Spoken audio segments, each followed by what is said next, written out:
Order! Order! You are an incorrigible delinquent at times. Behave yourself, man! Now, in the United States, the legalization of recreational marijuana has grown in public support over the last few decades. In November's elections, 4 more states voted to loosen restrictions, and not all of them were Democrats supporting. 2 had voted for Donald Trump. Kieran Moodley has been to Montana to see what makes the Conservative bastion back drug reform. As America embraces the quiet, the calm after 4 years of Donald Trump, you may wonder what can fill the vast space between Democrats and Republicans in American politics. Here in Montana, there may be a rather bizarre answer to that question. It feels like America's never been more divided, apart from on marijuana, where a majority of Americans now support legalization. Take Montana. Here, 57% of people voted for Donald Trump, and the same percentage voted to make weed legal. So why is this the issue that seems to bridge the political divide and unite both the left and the right? The man behind getting weed on the ballot here last November was Pepper Peterson, the head of the Montana Cannabis Guild. 15% of the adult population consumes marijuana in some way. There's a difference. Originally from Tennessee, he's not what you might expect from someone in favor of legalizing recreational cannabis. So Pepper, you're a guy from the South who used to work for the NRA, and here you are supporting marijuana legalization. Why is that? I think it just goes back to that freedom, the ethos of freedom.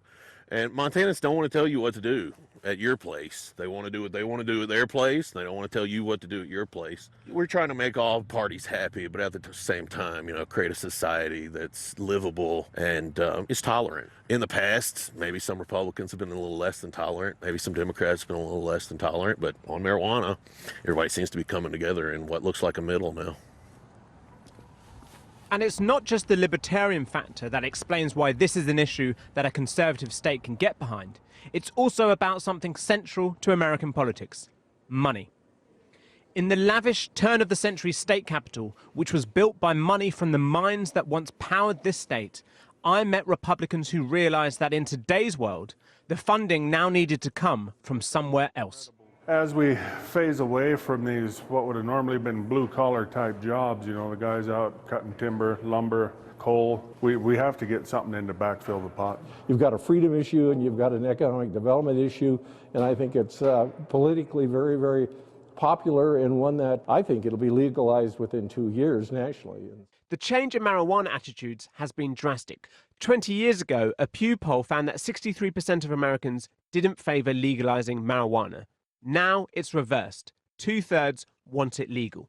36 states have indeed legalized medical marijuana, and 15 states have legalized recreational marijuana, with Virginia set to join the list. America's public enemy #1. Part of this shift is down to the failed war on drugs that for decades locked up thousands of people for minor drug offenses, the majority Black Americans.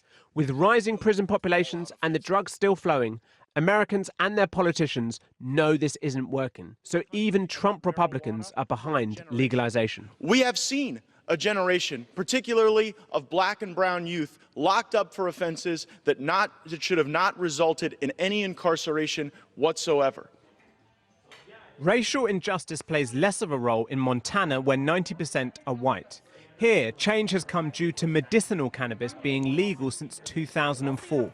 Meaning that many here have seen the benefits of the drug on chronic pain, anxiety, and treating other issues. A lot of those people that are even conservative know that this is a safe medicine, that a lot of people, even their family and friends that they know have been affected by chronic, debilitating conditions, can actually help themselves with.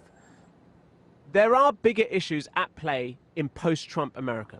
But this issue shows that while the nation is still divided, there has always been room for agreement, that you can meet in the middle, even with marijuana.